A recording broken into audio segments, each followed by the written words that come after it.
Ya, selamat pagi Bapak Ibu, saudara-saudara terkasih dalam Tuhan. Ya, luar biasa kita masih hidup hari ini, kita masih bernafas hari ini, kita masih bisa lihat ya anugerah Tuhan besar. Mari kita datang di hadapan Tuhan, kita boleh berdiri bersama-sama, kita masuk dalam ibadah yang sudah Tuhan siapkan untuk kita makin dekat kepada Dia. Mari kita masuk dalam saat teduh.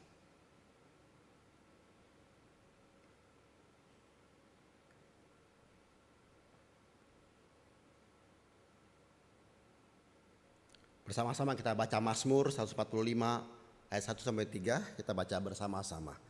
Puji-pujian karena kemurahan Tuhan. Puji-pujian dari Daud. Aku hendak mengagungkan Engkau ya Allahku, ya Raja, dan aku hendak memuji namamu untuk seterusnya dan selama-lamanya. Bersama-sama. Setiap hari aku hendak memuji Engkau dan hendak memuliakan namamu untuk seterusnya dan selamanya. Besarlah Tuhan dan sangat terpuji, dan kebesarannya tidak terduga. Kita mulai ibadah ini dalam nama Allah Bapa, Allah Putra, Allah Roh Kudus. Amin. Hormat bagi Allah.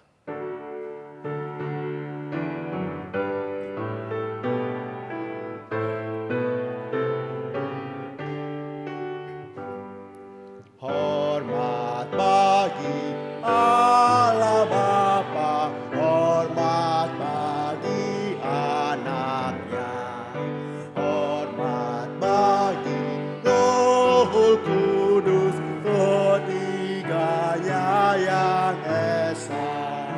Haleluya, haleluya, ketiganya yang esa. Hormat bagi Raja surga, Tuhan kaum manusia. Hormat bagi Raja gereja di seluruh dunia. Haleluya, haleluya, haleluya, di seluruh dunia. Haleluya, persembahan bala kerajaanmu.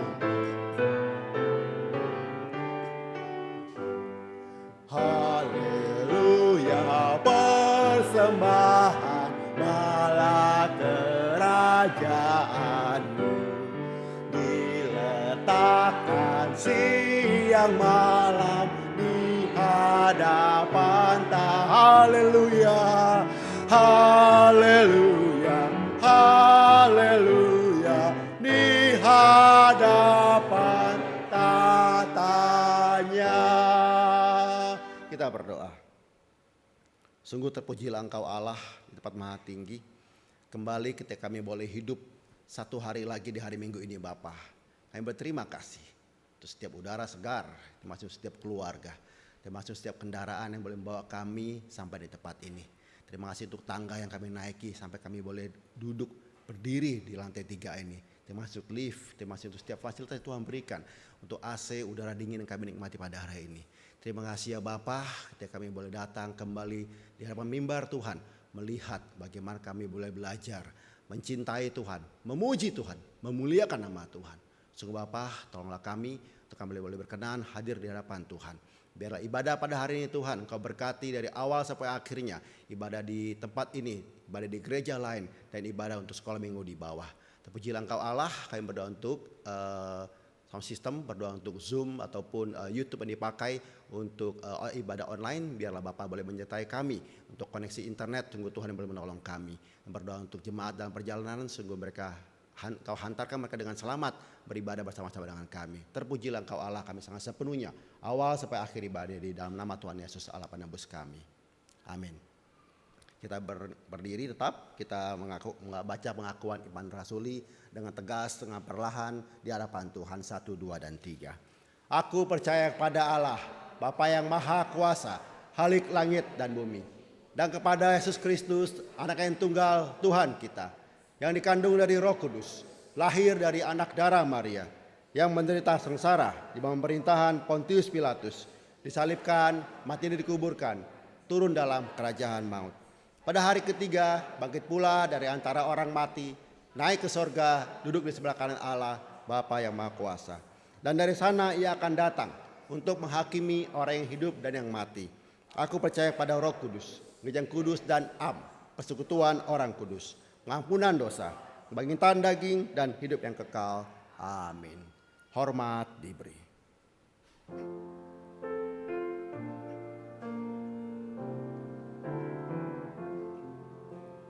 Hormat diberi bagi Bapa, Anak dan Roh Kudus, dari mula sampai sekarang dan seterusnya termulia. Amin. Amin. Berilah hormat padahu, berilah hormat pada Allah, berilah hormat padahu, patut pujilah terus. Puji Allah pemberi berkat, puji Allah segala bangsa, puji Allah yang tertinggi, puji Bapa, Putra dan Roh. Berilah hormat padahu, berilah hormat padahu, mulia, mulia, mulia, mulia. Berilah hormat padanya, mulia, mulia, mulia, mulia. Berilah hormat berilah hormat padahu, berilah hormat padahu, berilah hormat pada Allah, berilah hormat padahu, patut pujilah terus.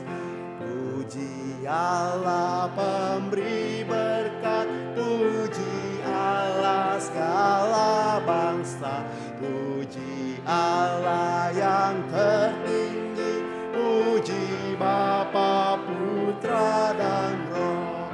Berilah hormat padahu, berilah hormat padahu, mulia, mulia, mulia, mulia. Berilah hormat pada mulia, mulia, mulia, mulia, mulia, mulia.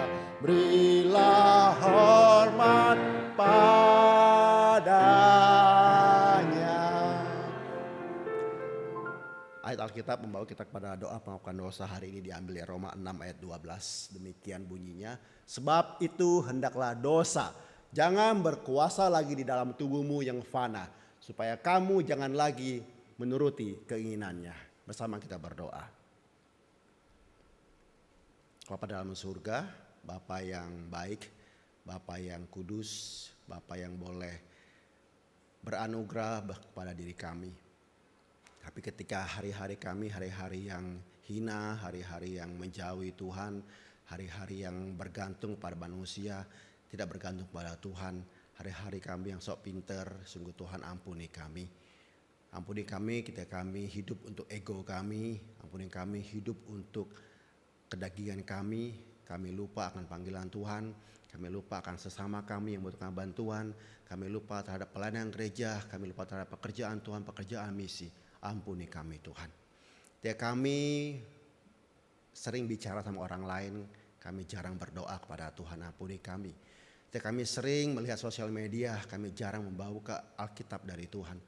Firman Tuhan, ampuni kami. Ketika kami sering mendengar berita orang lain, kami jarang mendengar berita firman. Tuhan ampuni kami. Ketika kami begitu pintar menggali-gali informasi mengenai perkembangan zaman, kami malas menggali mengenai firman Tuhan, ampuni kami. Biarlah Bapa, kami yang hina ini Tuhan boleh perkenankan hadir di hadapan Tuhan. Melanjuti ibadah kami seterusnya, terutama kami mendengarkan firman Tuhan. Memuliakan, memuji nama Tuhan, terutama kalian juga nanti menaikkan doa syafaat. Sungguh Tuhan, kami menaikkan doa ini, ampunilah dosa pelanggaran kami ya Bapa, berbelas kasihanlah kepada kami. Dalam nama Tuhan Yesus kami menaikkan doa ini. Amin. Silakan duduk. Mari kita baca Alkitab kita pada hari ini. Bapak, Ibu, saudara-saudara yang terkasih, kita membaca bersama-sama ya. Amsal 20 ayat 8 sampai 13, ada 5 ayat kita baca bersama-sama ya. Semuanya langsung bersama-sama.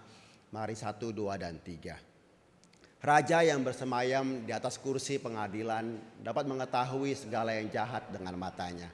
Siapakah dapat berkata, aku telah membersihkan hatiku, aku tahir daripada dosaku. 2 macam batu timbangan, 2 macam takaran, kedua-duanya adalah kekejian bagi Tuhan. Anak-anak pun sudah dapat dikenal daripada perbuatannya, apakah bersih dan jujur kelakuannya. Telinga yang mendengar dan mata yang melihat, kedua-duanya dibuat oleh Tuhan. Janganlah menyukai tidur, supaya engkau tidak jatuh miskin. Bukalah makanmu dan engkau akan makan sampai kenyang. Ya, telinga yang mendengar dan mata yang melihat, semua dibuat oleh Tuhan. Kita buka lagi di ayat 9 ya. Siapakah yang dapat berkata, aku telah membersihkan hatiku, aku tahir daripada dosaku. Ya, kalau di bahasa Inggris saya mengatakan seperti ini gitu ya. Siapa ada bisa berkata, I have kept my heart clean. Saya bisa ngomong, oh aku telah menjaga hatiku bersih gitu ya. Aku telah suci dari dosaku. Siapa sih bisa seperti itu? Gitu kan ya. Mari kita terus hidup dekat kepada Tuhan. Kan hanya dekat Allah kita. Rasa tenang hati kita. Hanya dekat Allah kita. Ada kekuatan baru. Mari kita menjaga hidup kita bersih di hadapan Tuhan. Ku ingin selalu Tuhan bersekutu denganmu. Menikmati hadiratmu. Biarlah rohmu Tuhan tinggal dalam hidupku. Karena sungguh indah bersamamu selamanya. Dengarkan lagu ini, hanya dekat Allahku.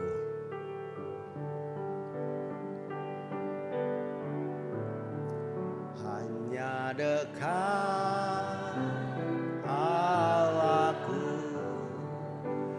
rasa tenang hatiku. Kau sertai jalanku, sepanjang hidupku hanya dekat padamu Tuhan. Hanya dekat padamu ada kekuatan baru. Kaulah perlindunganku. Katakan keselamatan. Keselamatanku.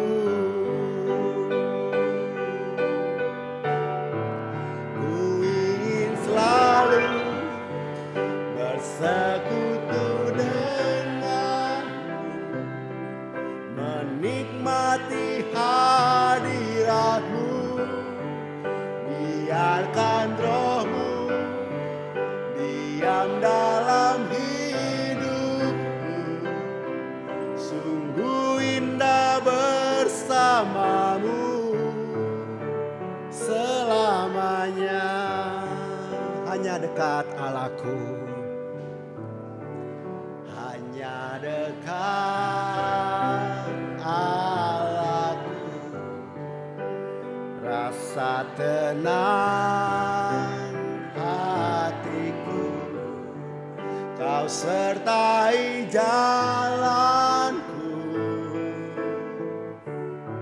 sepanjang hidupku hanya dekat padamu ya Bapa. Hanya dekat padamu ada kekuatan baru. Kaulah perlindunganku, keselamatanku. Ku ingin selalu, ku ingin selalu bersekutu denganmu, menikmati hadiratmu. Biarkan rohmu diam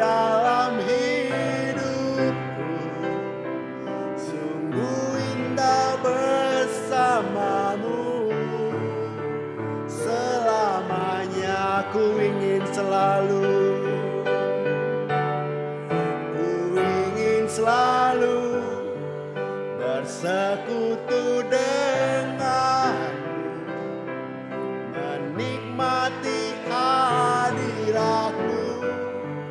Biarkan Roh-Mu tinggal dalam hidupku. Sungguh indah bersama-Mu selamanya. Katakan dengan sungguh, Tuhan, ku ingin bersama-Mu.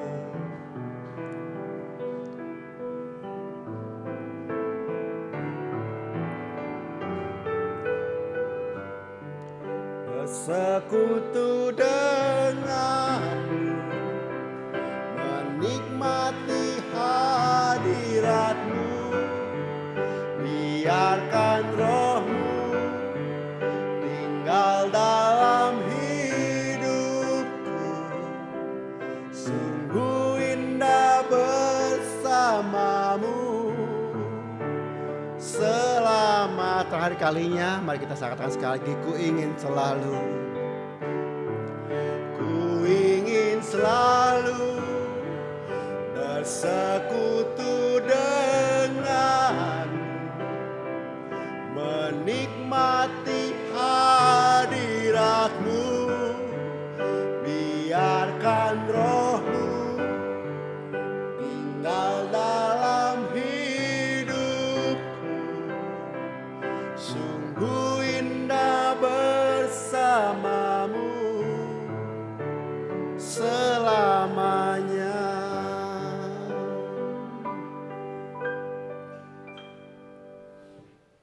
Saya kenal dengan satu hamba Tuhan gitu ya.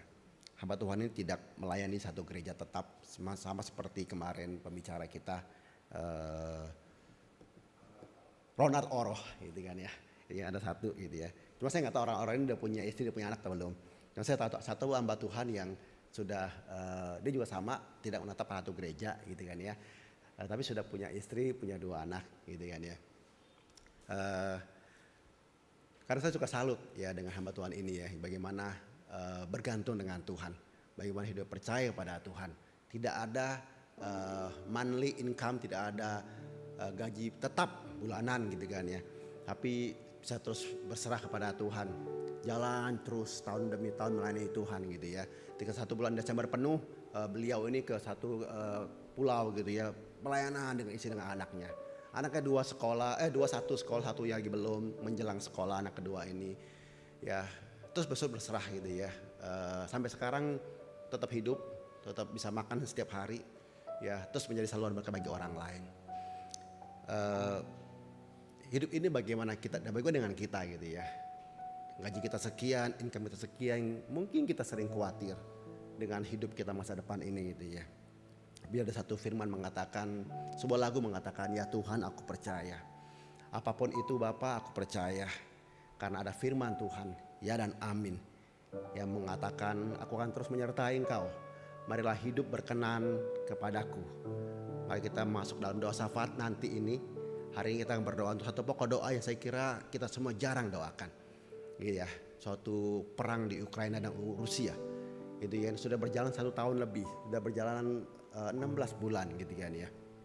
Udah banyak orang yang meninggal, banyak orang yang sedih, banyak pendidikan yang terdelay gitu kan ya. Banyak plan-plan yang gagal oleh perang ini ya. Kita jauh banget, nggak ada hubungan sama kita. Tapi ya kalau kita lihat secara makro pasti ada hubungannya. Kalau kita untuk pokok doa ini, kita akan doa untuk Rusia dan Ukraina.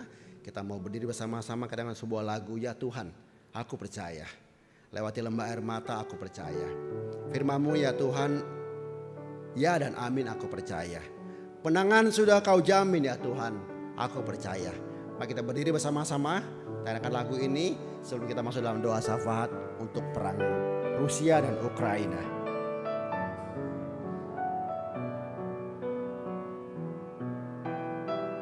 Ya Tuhan, katakan dengan benar, aku percaya.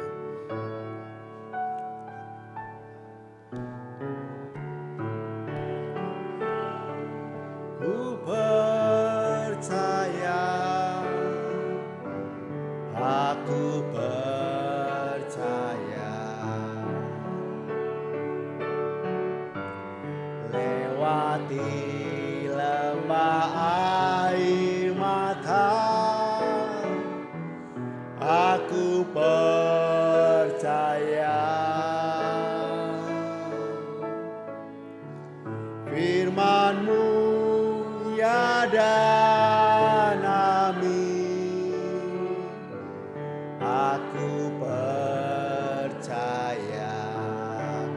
kemenangan sudah kau jamin. Kemenangan sudah kau jamin. Katakan dengan iman. Aku percaya, ya Tuhan ku percaya. Ya Tuhan ku percaya.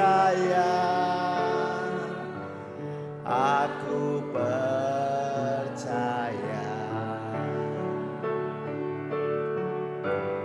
Lewati lembah air mata, aku percaya.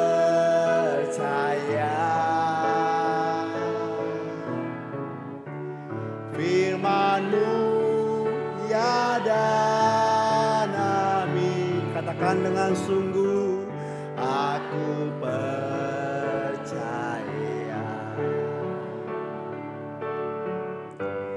Kemenangan sudah kau jamin. Aku percaya. Bapa dalam surga, kami saat ini datang di hadapan Tuhan. Dan sebuah kesempatan yang sangat baik ini Bapa. Kami sebagai anak Tuhan mau menyerahkan kejadian di dunia ini, di bumi yang Tuhan ciptakan. Kami berdoa untuk perang di Rusia dan Ukraina Bapa. Sungguh ampuni kami Tuhan kalau kami jauh dari pokok doa ini.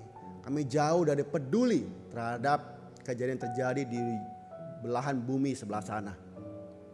Kami berdoa Tuhan untuk hati yang sedih, hati yang terus amarah, dendam, dengki.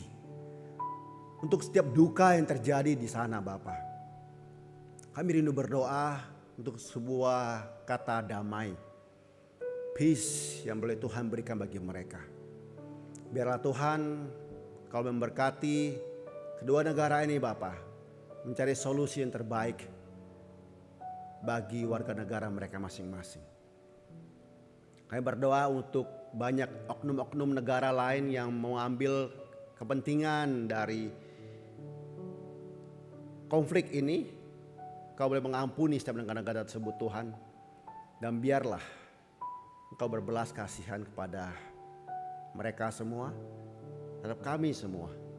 Kami berdoa untuk efek yang terjadi secara makro, secara ekonomi, secara psikologi. Biarlah Bapa yang boleh menolong kami manusia di bumi ini. Berdoa untuk konflik Korea Utara dan negara-negara lain, untuk China dengan Taiwan. Berdoa untuk negara-negara lain yang terus berseteru ya Bapa. Biar Allah yang boleh menolong kami semua. Kami menyerahkan juga untuk konflik yang terjadi dalam diri kami. Konflik terhadap diri sendiri. Konflik pergumulan tentang diri sendiri. Bapak boleh tolong kami. Konflik dalam keluarga kami. Konflik di dalam pekerjaan kami. Konflik dalam usaha kami. Konflik dalam pelayanan gereja kami. Sungguh Tuhan tolong kami. Mungkin begitu banyak air mata yang sudah menetes dari mata kami Tuhan. Bahkan sampai ada yang berkata, mataku sudah kering, tidak bisa lagi mengeluarkan air mata. Biarlah Bapa damai sejahtera Tuhan, pengharapan daripada Allah, boleh turun kepada diri kami. Kami percaya firman-Mu Tuhan, ya dan amin. Kami percaya Tuhan kemenangan sudah Kau jamin. Ada hidup kekal yang sudah Tuhan berikan, sudah Tuhan siapkan nanti di sorga. Sungguh Tuhan tolong kami. Ajar kami untuk berserah pada Tuhan. Saudara-saudara terkasih, mari kita terus berdoa melalui lagu ini. Tanyakan pujian ini sekali lagi. Ya Tuhan, ku percaya. Ya Tuhan, ku percaya dengan sungguh.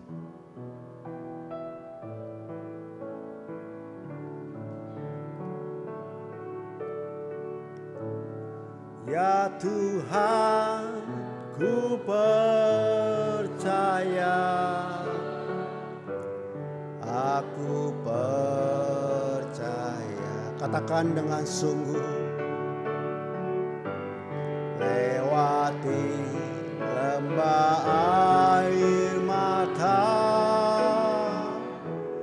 aku percaya.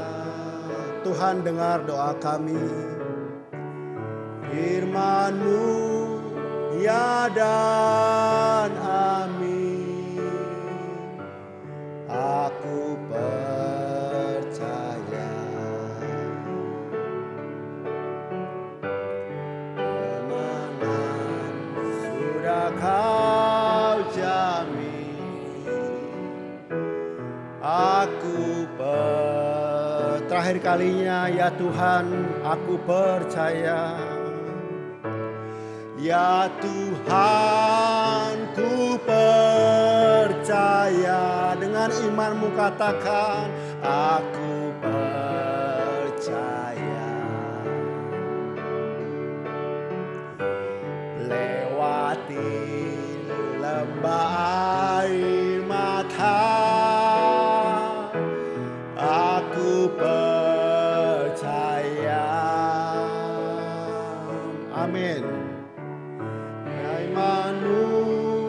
Ya dan amin. Aku percaya.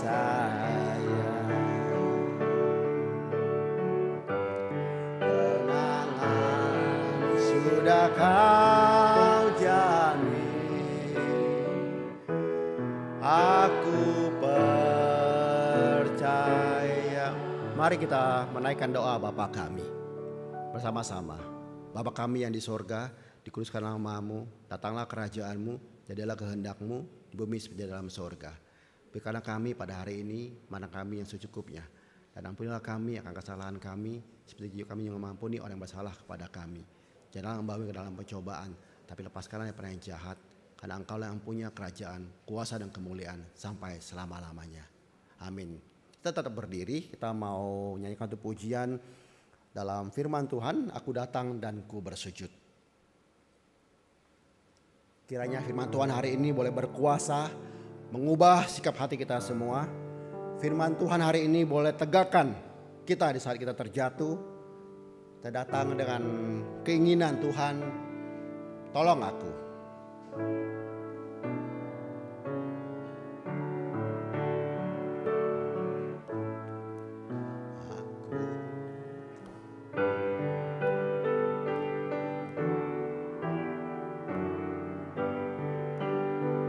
Aku datang dan ku bersujud. Aku datang dan ku bersujud di hadapan-Mu. Ku rasakan indah hadirat-Mu.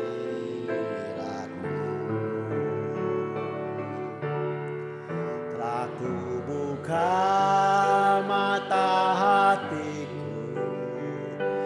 seluruh jiwaku untuk ku nikmati firman-Mu.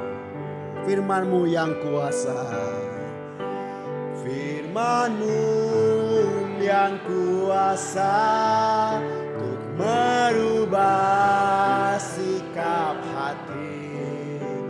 Firman-Mu yang tegakkan di saat ku terjatuh. Penuhkanlah bejanaku dengan air sungai-Mu. Ku haus akan firman-Mu yang kuasa untuk mengubah sikap hati. Firman-Mu yang kuasa untuk merubah sikap hati. Firman-Mu yang tegakkan di saat ku terjatuh.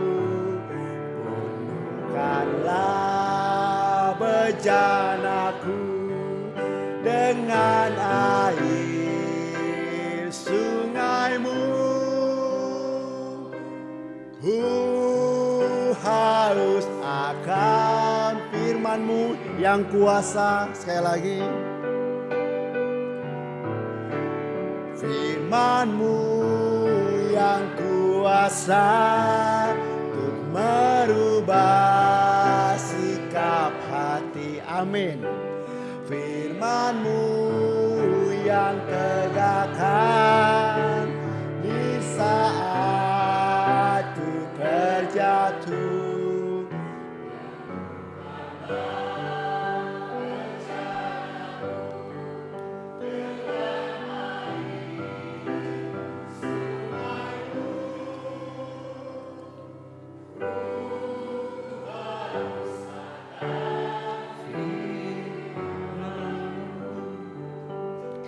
Mari kita berdoa. Sungguh Tuhan, kami ingin terus memiliki hati yang terus ingin dipuaskan dan merasa haus terhadap firman Tuhan. Dan supaya kehidupan kami boleh menjadi kehidupan sebagaimana Tuhan sudah perintahkan dan ajarkan kepada kami untuk terus merenungkan firman itu siang dan malam. Supaya dengan demikian kehidupan kami boleh menjadi kehidupan yang sepenuhnya dipimpin oleh kebenaran firman. Mohon pimpin kami di tengah-tengah segala keperdosaan, kelemahan kami, ketidaktaatan dan ketidaksetiaan kami dalam mengikut Tuhan.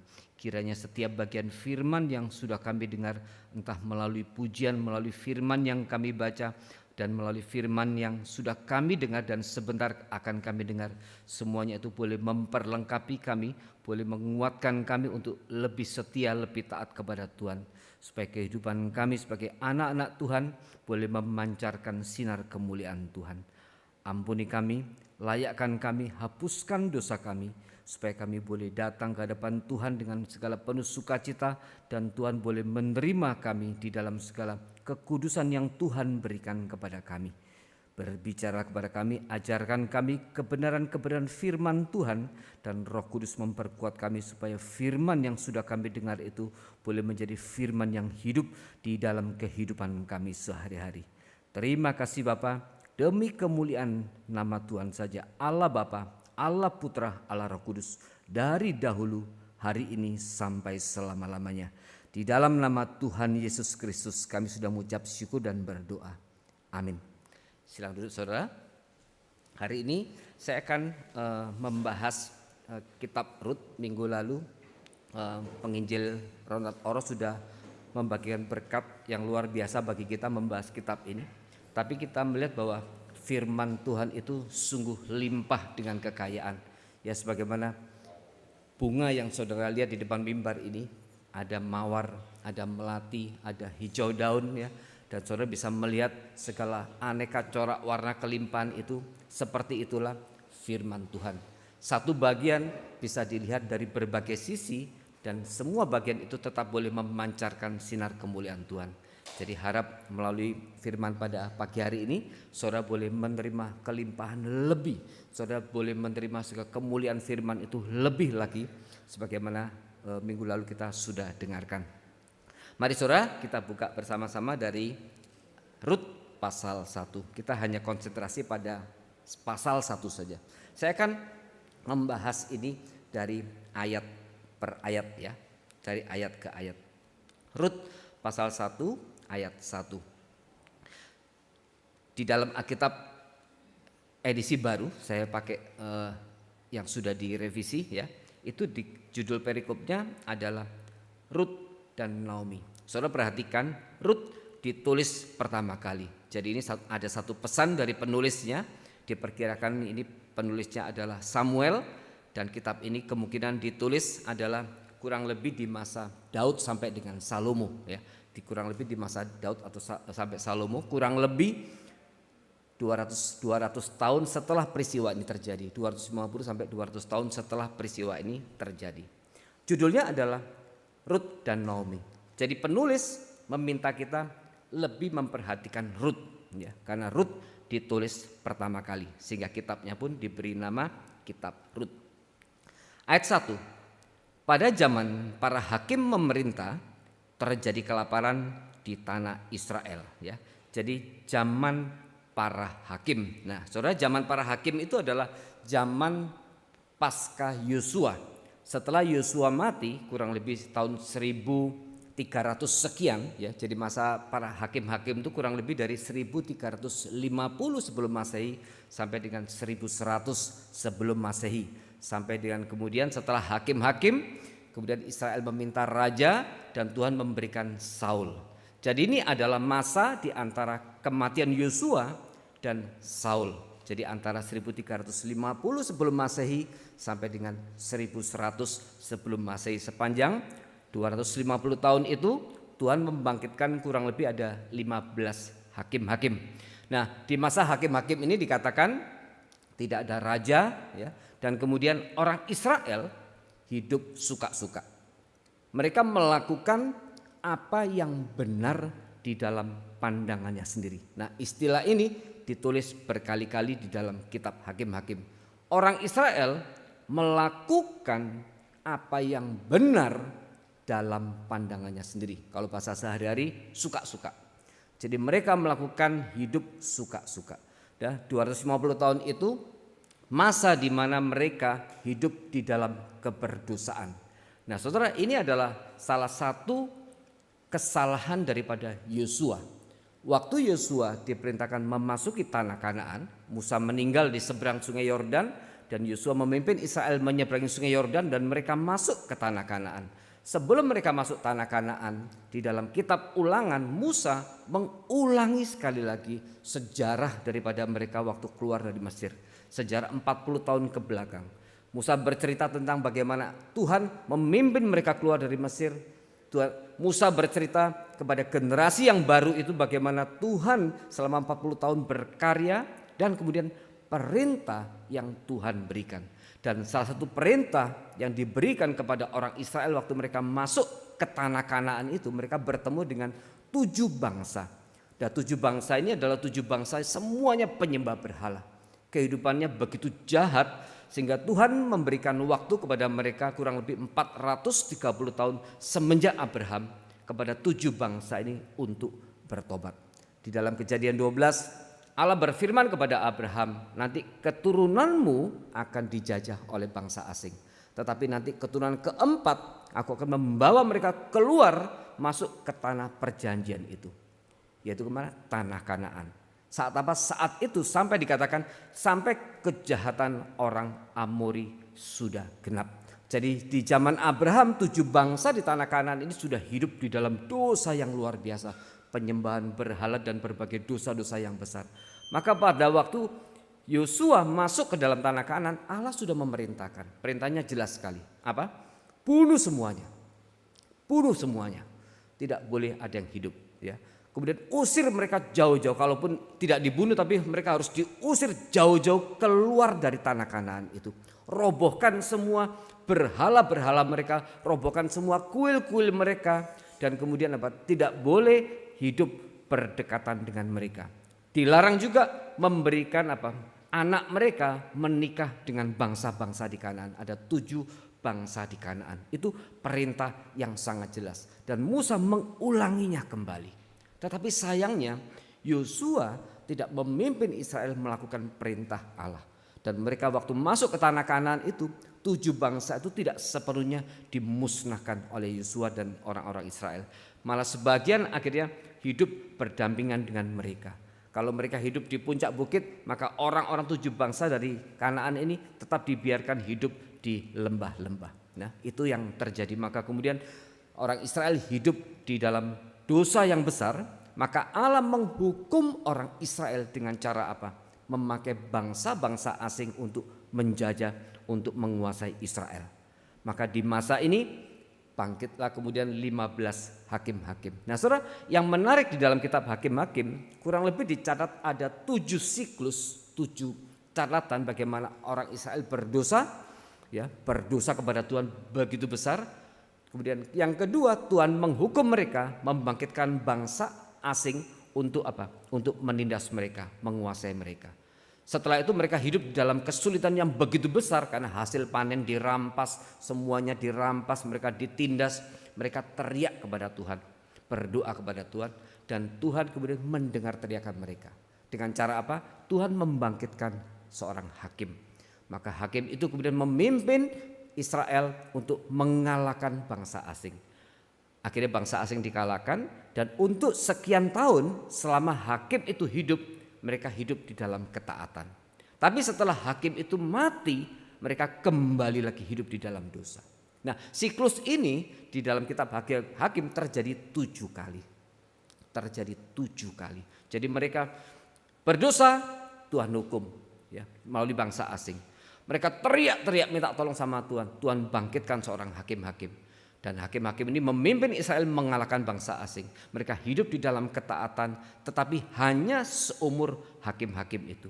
Waktu hakim-hakim itu mati, mereka kembali hidup di dalam dosa. Nah, di zaman ini kita mengenal salah satu hakimnya, yaitu Simson ya. Simson hidup di masa ini. Nah, ini menjadi background daripada kitab Rut ini. Jadi judulnya, mereka hidup suka-suka. Mereka melakukan apa yang benar di dalam pandangannya sendiri ya. Itu catatan yang sangat penting yang saudara harus ingat. Nah, singkat cerita dikatakan pada zaman para hakim memerintah terjadi kelaparan. Ya, jadi kelaparan ini kenapa terjadi di tanah Israel? Itu tanah perjanjian yang dikatakan oleh Tuhan ini penuh dengan gandum, penuh dengan susu dan madu. Tapi kenapa saat itu terjadi kelaparan? Penyebabnya cuma satu, karena Israel hidup di dalam dosa. Dan dosa itu akhirnya Allah memakai cara lain untuk menghukum mereka. Selain menyerahkan kepada bangsa-bangsa yang asing, Allah juga mendatangkan kelaparan kepada Israel supaya mereka bertobat ya. Itu backgroundnya. Kemudian seorang dari Bethlehem di Yehuda bersama istri dan kedua anaknya laki-laki pergi ke daerah Moab untuk menetap sebagai pendatang. Nama orang itu Elimelek, nama istrinya Naomi, nama kedua anaknya Mahlon dan Kilion, semuanya orang Efrata dari Bethlehem di Yehuda. Mereka tiba di daerah Moab dan tinggal di sana. Nah, dikatakan nama orang itu Elimelek. Elimelek itu berarti Tuhan adalah raja ya. Tuhan adalah raja. Tapi kita lihat bahwa setelah terjadi kelaparan, bahkan dikatakan di Bethlehem. Kenapa di Bethlehem ini ditegaskan? Karena Bethlehem adalah salah satu daerah pusat penghasil gandum. Bethlehem adalah salah satu pusat penghasil gandum. Nah, ini mau kasih gambaran kepada kita, di Bethlehem pun terjadi kelaparan. Yang dikatakan ini lumbung gandum, di situ pun terjadi kelaparan. Ini berarti hukuman Tuhan yang sangat hebat kepada Israel. Tapi sekali lagi karena mereka berdosa. Nah, di tengah-tengah situasi kelaparan itu, maka satu keluarga dipimpin seorang kepala keluarga bernama Elimelek, yang berarti sebenarnya Tuhan adalah raja. Dia membawa istrinya Naomi dan kedua anaknya Mahlon dan Kilion laki-laki pergi meninggalkan Bethlehem, tanah perjanjian itu, ke Moab ya. Nah, saudara, Elimelek, Tuhan adalah raja. Naomi itu berarti yang manis. Yang aneh adalah kedua nama anaknya, yaitu Mahlon dan Kilion. Mahlon dan Kilion itu berarti yang lemah, yang sakit-sakitan. Mahlon dan Kilion itu berarti lemah dan sakit-sakitan. Dan mereka kemudian meninggalkan tanah perjanjian Bethlehem itu menuju satu tanah asing yang bernama Moab. Nah, saudara bisa lihat di peta yang akan ditampilkan, dari Bethlehem mereka menuju ke Moab. Nah, saudara, ini satu hal yang penting. Saudara lihat, perhatikan di sana, daerah yang berwarna itu adalah tanah Kanaan, tanah perjanjian yang Tuhan serahkan kepada Israel, dan itu diserahkan kepada Yosua. Sudah bagi menurut undian ya, bangsa suku-suku yang besar akan mendapatkan wilayah yang besar, suku yang kecil jumlahnya kecil mendapatkan wilayah yang kecil. Nah, yang berwarna itu adalah 12 suku daripada Israel. Nah, saudara perhatikan dari garis merah itu, dari Bethlehem dia turun menyeberang Laut Mati sampai ke tanah Moab. Nah, tanah Moab itu bukan bagian daripada tanah perjanjian. Ya, perhatikan, oleh karena itu di tanah Moab itu tidak diberi warna. Tanah Moab itu bukan bagian daripada tanah perjanjian. Sedangkan mereka hidup di Bethlehem yang adalah bagian daripada tanah perjanjian. Nah, saudara harus memahami, berarti keluarga ini ya, Elimelek yang katanya namanya adalah Tuhan adalah raja, tapi hidupnya tidak menjadikan Tuhan sebagai raja di dalam hidup dia. Dia meninggalkan Bethlehem karena apa? Karena ada kelaparan. Ya, dia meninggalkan tanah perjanjian dan menuju ke tanah asing yang namanya Moab. Nah, perhatikan, Moab adalah penyembah berhala. Moab adalah penyembah berhala, dan dia Elimelek membawa istri dan kedua anak laki-lakinya meninggalkan tanah perjanjian menuju tanah bangsa asing, yang sebenarnya Moab ini adalah salah satu musuh bebuyutan daripada Israel. Nah, saudara, orang-orang Moab ini adalah keturunan daripada Lot. Saudara masih mengingat waktu Sodom dan Gomora dihancurkan oleh Tuhan, Tuhan mengirim dua malaikat menuju ke rumah Lot. Cepat pergi, dan akhirnya Lot pergi, tapi istrinya menengok ke belakang, istrinya menjadi batu garam. Maka kemudian Lot dengan dua anak putrinya tinggal di sebuah goa, dan kemudian putrinya berinisiatif. Ini kita di sini cuma ada kita berdua dan papa, ya. Kalau kita tidak punya keturunan, terus bagaimana? Nah, akhirnya anak sulung berinisiatif, yuk kita bikin papa mabok dan kemudian nanti kita tidur sama papa. Maka hari itu Lot dibikin mabok sama kedua anak putrinya. Hari pertama, anak yang pertama menggauli papanya sendiri, yaitu Lot. Hari kedua dibikin mabok lagi, anak yang kedua menggauli papanya sendiri. Dan Moab itu adalah keturunan daripada Lot dengan anak perempuan yang pertama. Itu suku Moab. Nah, bangsa Moab ini salah satu musuh daripada Israel. Nah, kenapa Elimelek membawa ke tanah Moab? Saat itu Moab dengan Israel sedang di dalam masa damai. Jadi suatu saat ada raja Moab bernama Eglon, ya. Dia kemudian mengalahkan Israel selama kurang lebih 18 tahun. Dia menguasai 18 tahun, menindas Israel, dan kemungkinan di masa itulah peristiwa Rut itu terjadi. Setelah 18 tahun, kemudian Tuhan membangkitkan seorang hakim-hakim yang bernama Ehud. Kalau saudara mengingat cerita, Ehud itu seorang kidal. Suatu saat dia menghadap Raja Eglon. Ya, hari itu setiap orang yang datang ya menghadap raja selalu diperiksa. Dia bawa pisau atau tidak, bawa senjata atau tidak. Tapi hari itu semua orang kebanyakan adalah tangan kanan. Sehingga yang diperiksa selalu di paha yang kiri, kaki yang kiri. Karena kalau ngambil pisau itu lebih gampang dengan posisi menyilang. Ya. Kalau dia tangan kanan, dia taruh pisau pasti di kaki sebelah kiri karena cabutnya lebih gampang. Kalau ditaruh di kaki kanan, cabutnya agak susah. Ya. Tapi mereka hari itu tidak tahu bahwa Ehud adalah seorang kidal. Dia sembunyikan pisaunya di kaki kanan. Maka pada waktu dia masuk, sangat mungkin diperiksa oleh prajuritnya Eglon hanya kaki kiri. Karena umumnya orang taruh pisau di kaki kiri. Ya, setelah diperiksa di kaki kiri, aman, tidak ada pisau. Padahal Ehud menyembunyikan pisaunya itu di kaki sebelah kanan. Nah, Eglon ini dikatakan raja yang gemuk sekali, gede sekali. Dia menghadap Eglon. Dia bilang, "Raja, ada hal yang penting yang aku harus sampaikan kepada raja. Tapi aku hanya mau berdua saja." Akhirnya semua pengawal diusir, keluar dari ruangan itu, dikunci, ya.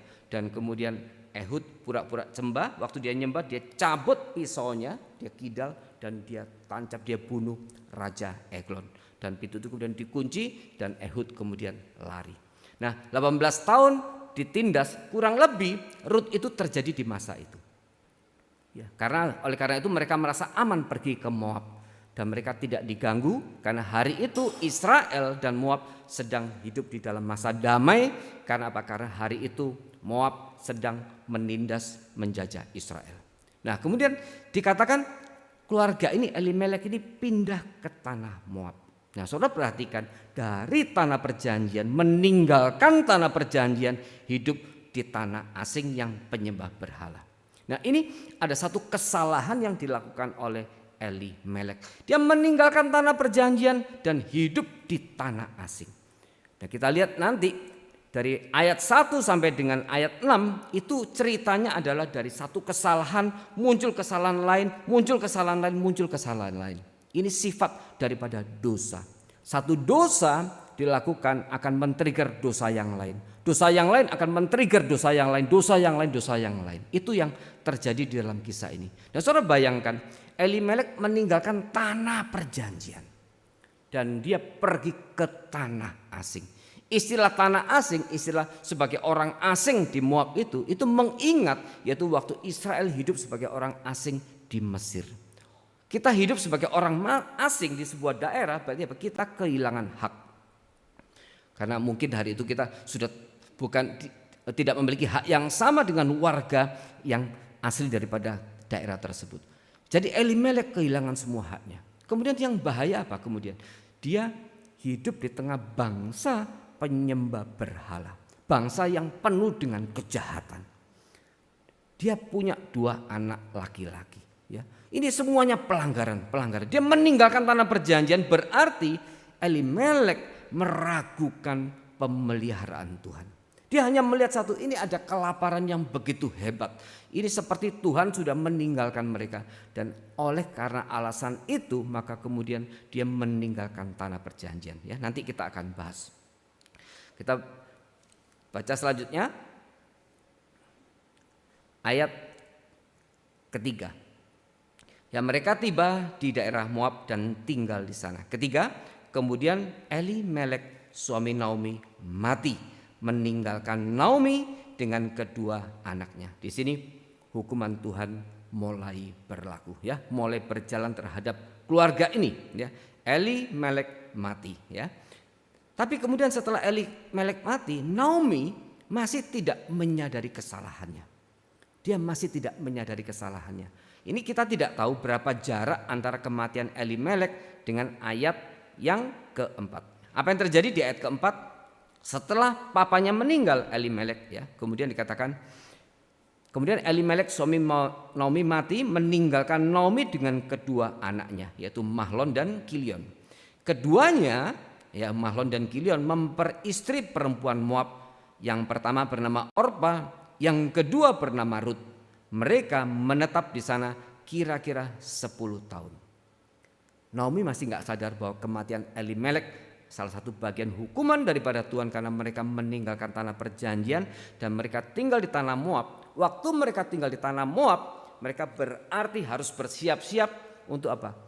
Anak-anaknya akan melanggar perintah Tuhan yang berikutnya. Maka terjadilah pelanggaran yang berikutnya, yaitu apa? Ketika Mahlon dan Kilion akhirnya menikah dengan perempuan Moab.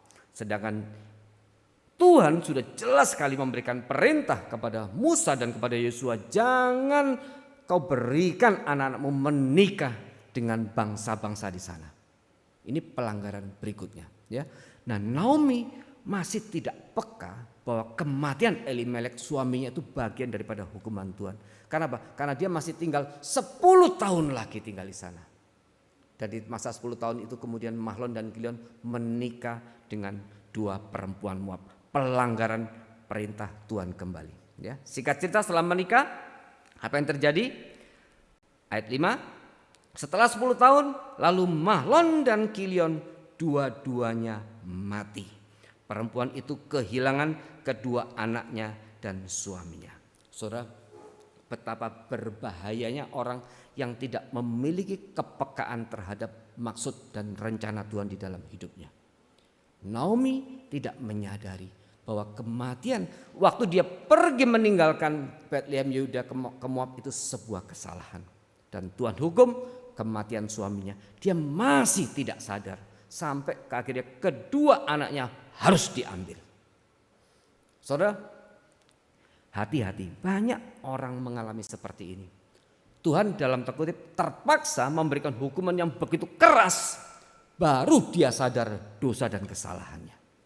Berbahagialah orang yang sudah sadar akan kesalahannya sebelum kesalahan itu terjadi.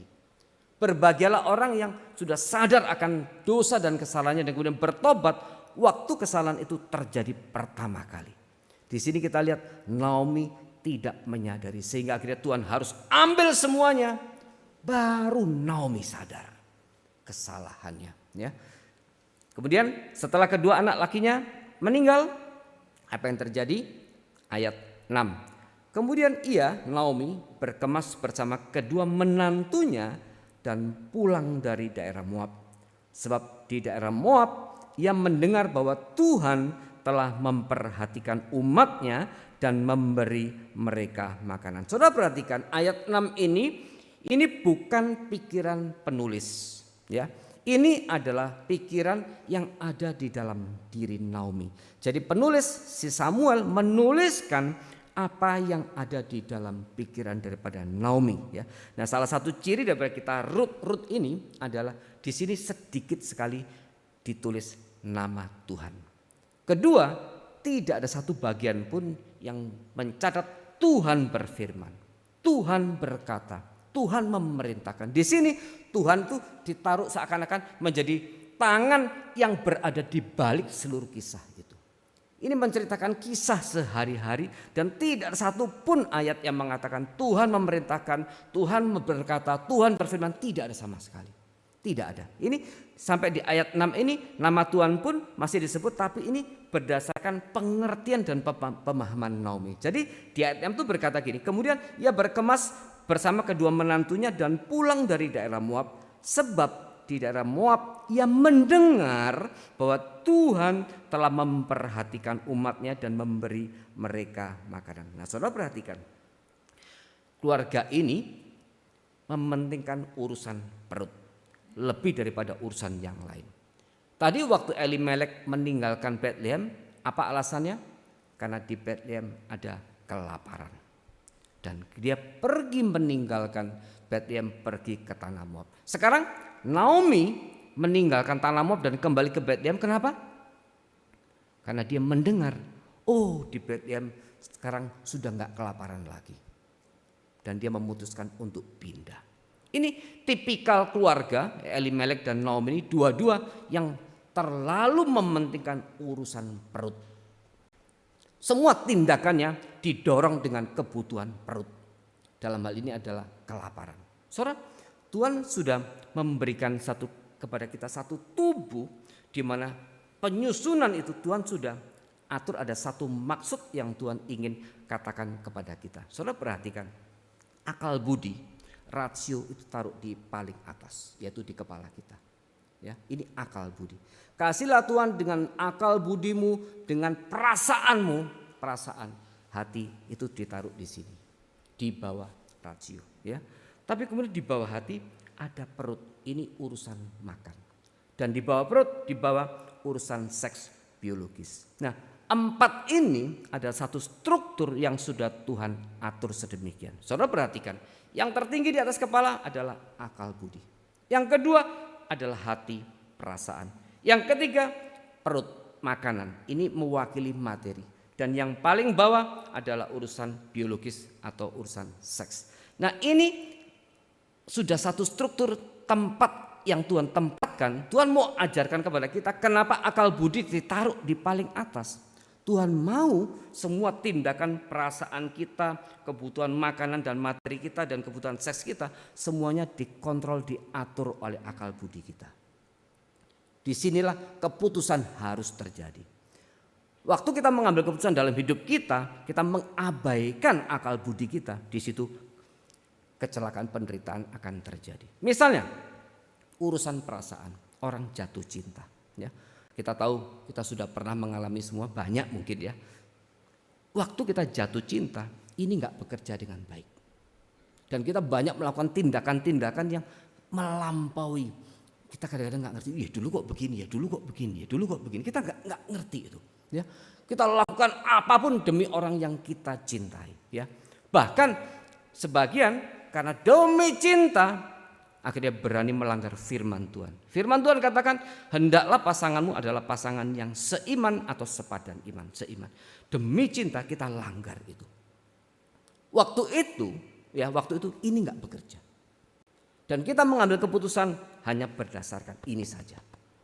Pokoknya aku cinta. Pokoknya aku senang. Ya. Kemarin saya mendengar satu cerita daripada seorang istri yang menangis setelah menikah 42 tahun. Karena dulu waktu menikah sebenarnya mamanya nggak setuju, dan sekarang dia menderita sekali selama 42 tahun itu. Dan hari ini terpikir ingin meninggalkan suaminya. Lebih penderitaannya ditambah lagi dengan 2 anaknya yang seakan-akan menyia-nyiakan dia. Waktu itu mamanya sudah tidak setuju. Nah saudara, saya tidak mengatakan orang tua selalu benar. Tetapi pada waktu orang tua kita tidak setuju, engkau harus sangat perhatikan itu. Jangan jadikan itu sebagai satu-satunya keputusan, alasan untuk mengambil satu keputusan ya. Tetapi pada waktu orang tuamu tidak setuju. Nah ini saya berpesan kepada anak-anak muda yang belum menikah. Waktu papa mamamu tidak setuju, engkau harus sangat perhatikan. Karena papa mama itu memiliki cinta kepada anak yang engkau tidak bisa pahami. Sampai nanti engkau punya anak. Kecintaan orang tua kepada anak itu mampu membuat orang tua bisa memahami sesuatu yang tidak terlihat. Dan itu bisa kadang-kadang Tuhan berikan hikmat bijaksana kepada orang tua untuk melihat seseorang apakah itu baik atau tidak baik. Nah saudara harus perhatikan ini. Nah waktu kita jatuh cinta ya, akal budi gak bekerja lagi. Lebih celaka lagi ada orang yang menjadikan urusan perut sebagai yang nomor 1. Dan karena urusan makanan, urusan materi, urusan pengen kaya, kerja, meninggalkan ini. Meninggalkan apa? Kasih kepada keluarganya. Meninggalkan akal budinya. Sampai akhirnya kerja mati-matian, dapat duit banyak, umur 50 sakit, semua duit yang didapat habis untuk pengobatan. Ada lagi yang lebih celaka, orang yang hidupnya hanya melulu diatur oleh seks bagian yang terbawa. Waktu hidupnya sudah melulu mengikuti keinginan seks dia, ya di situ kecelakaan terjadi. Ini prinsip saudara. Waktu yang bawah mengatur yang atas, problem akan terjadi. Tuhan sudah atur. Oleh karena itu akal budi ditaruh paling atas. Itu yang dikatakan di Roma 12, berubahlah oleh pembaharuan akal budimu. Tetapi akal budi kita adalah akal budi manusia yang sudah jatuh di dalam dosa. Akal budi pun sudah jatuh dalam dosa. Meskipun ya Thomas Aquinas, seorang teolog Katolik, berkata rasio tidak rusak. Waktu manusia jatuh di dalam dosa, rasio akal budi tidak rusak. Sehingga dengan akal budi, dengan rasio, manusia bisa mencapai keselamatan. Tapi Alkitab bilang no, semua bagian. Waktu John Calvin mengatakan total depravity, semua aspek sudah tercemar oleh dosa, itu bicara soal keluasan. Seluruh aspek hidup kita sudah tercemar oleh dosa, termasuk pikiran kita. Nah, jadi bagaimana? Kita hidup berdasarkan rasio yang sudah berdosa, apakah ini bisa dijadikan pegangan bahwa kita akan selalu bisa melakukan yang benar? Oleh karena itu firman Tuhan bilang, berubahlah oleh pembaharuan budimu. Oleh karena itu di Mazmur 1 dikatakan renungkan firman itu siang dan malam. Maksudnya apa? Akal budi ini harus terus diisi oleh firman Tuhan. Ya, akal budi diisi oleh firman Tuhan, dan akal budi ini kemudian diubah pelan-pelan oleh firman Tuhan, oleh Roh Kudus. Diubah pelan-pelan. Waktu akal budi bekerja, jatuh cinta. Cakep, cantik sekali. Kaya, kaya. Ya, keluarganya baik-baik, Tapi tidak seiman. Waktu kita sadar tidak seiman, di situ akal budi yang sudah diterangi oleh firman Tuhan berbicara. Ingat firman Tuhan katakan, hendaklah pasanganmu pasangan yang sepadan. Maka kemudian perasaan hati tunduk kepada akal budi yang sudah diperbarui oleh firman Tuhan. Itu cara kita bekerja. Dan itu Tuhan sudah atur. Oleh karena itu akal budi ditaruh yang paling atas. Jangan biarkan yang bawah mengatur yang di atasnya. Yang bawah harus diatur oleh yang atas. Jadi bukan juga kalau kita akhirnya mementingkan hanya urusan perut, urusan materi, maka kemudian banyak orang hanya mencari pasangan urusan cinta, ya urusan perasaan. Dia hanya pentingkan satu, cinta nggak penting lah. Yang penting dia harus kaya, ya. Karena dia pikir pernikahan itu hanya bicara soal uang. Nah, itu salah satu kesalahan yang dilakukan oleh ibu kemarin. Dia cerita, saya kasih anak-anak saya, anaknya 2 perempuan, kepada laki-laki yang kaya semua. Ya, setelah dapat anak yang kaya, akhirnya anaknya bilang, Ma, ya Aku sampai kapan harus kasih mama duit terus? Ya. Waktu kemudian laki-lakinya kaya, laki-laki tidak berikan waktu banyak kepada anak perempuannya untuk ngurus mamanya. Dan hari ini mamanya dalam kutip seperti tidak diurus oleh anaknya. Saya enggak komen. Dia cerita tuh, saya enggak mau komen. Saya jarang mau komen kehidupan keluarga orang lain, karena keluarga saya sendiri dalam kutip belum tentu benar juga. Tapi saya berpikir dalam hati, waktu engkau serahkan anakmu kepada orang yang menurut kamu kekayaannya itu bisa membuat dia bahagia, ya ini yang harus kau tuai. Maka kemudian keluarga daripada laki-laki yang kaya itu tidak mengizinkan anaknya untuk lebih banyak waktu dengan siapa? Dengan mamanya. Dan mamanya hari ini hidup sendiri. Dia mau tinggalkan suaminya, dia mau pindah ke Jakarta, dia ingin berkumpul dengan keluarganya. Dia bilang, aku sudah hampir 70, mungkin umurku tidak sampai 10 tahun lagi. Di masa 10 tahun terakhir ini aku pingin seneng. Selama ini hidupku susah terus. Nah saudara, banyak keputusan-keputusan dalam hidup kita yang kita hanya memikirkan ini. Nah kita sudah pernah mengalami, mungkin saudara banyak juga mengalami, waktu menolong orang hanya berdasarkan perasaan kasihan. Ya, waktu hanya kasihan, kita nggak berdasarkan akal budi, maka waktu kita tolong orang, setelah kita menolong, baru kita tahu orang ini sebenarnya tidak pantas ditolong. Karena kita hanya mengandalkan perasaan. Apalagi kalau hanya mengandalkan materi atau urusan perut. Ya, durian enak-enak, tapi kalau setelah makan durian, sate kambing enak-enak, tapi kalau setelah makan durian, makan sate kambing, saudara koma. Maka waktu bilang, durian enak-enak, sate kambing enak-enak. Nah, akal budi bekerja. Wah, ini kalau dimakan bahaya ini. Ya, saya baca makan durian dan sate kambing itu tidak boleh kurang dari 24 jam selisihnya. Kalau hari ini saudara jam 9 saudara makan durian, saudara baru boleh makan sate kambing jam 9 besok paginya. Sebelum 24 jam itu berbahaya sekali. Ya, atas ini yang mengatur. Tapi ini harus akal budi yang diubah oleh firman Tuhan. Ya, oleh karena itu dikatakan firman Tuhan itulah sebagai terang jalanku. Firman Tuhan itu yang merubah akal budi. Nah, Naomi dan Elimelek sepenuhnya hidupnya diatur oleh perutnya. Betlehem terjadi kelaparan, tinggalin Betlehem ke Moab. Nggak mikir Moab itu bangsa penyembah asing. Ya, nanti anakku laki-laki ini menikah dengan siapa? Kalau itu bangsa asing pasti menikah dengan perempuan asing. Dia langgar semua firman Tuhan hanya karena urusan perut. Sekarang urusan perut lagi. Di Betlehem sudah nggak kelaparan. Mereka baru dia mau balik ke Betlehem. Ya, itu ceritanya. Kemudian yang terjadi apa? Ayat 7. Ia berangkat dari tempat tinggalnya bersama kedua menantunya. Ketika mereka sedang di perjalanan pulang ke tanah Yehuda, Naomi berkata kepada kedua menantunya, pergilah, pulanglah masing-masing ke rumah ibumu, kiranya Tuhan menunjukkan kasih setianya kepadamu. Ini kali pertama Naomi menyebut nama Tuhan dari mulutnya. Ya, kiranya Tuhan menunjukkan kasih setianya kepadamu seperti yang telah kamu tunjukkan kepada mereka yang meninggal itu dan kepadaku. Kiranya atas karunia Tuhan kamu mendapat perlindungan masing-masing di rumah suamimu. Ia mencium mereka, lalu mereka menangis dengan suara keras. Nah, saudara, setelah semuanya habis, baru Naomi mulai sadar. Dan bagian ini bisa dikatakan ini awal Naomi mulai sadar. Waktu dia mulai sadar, ucapannya sudah mulai benar.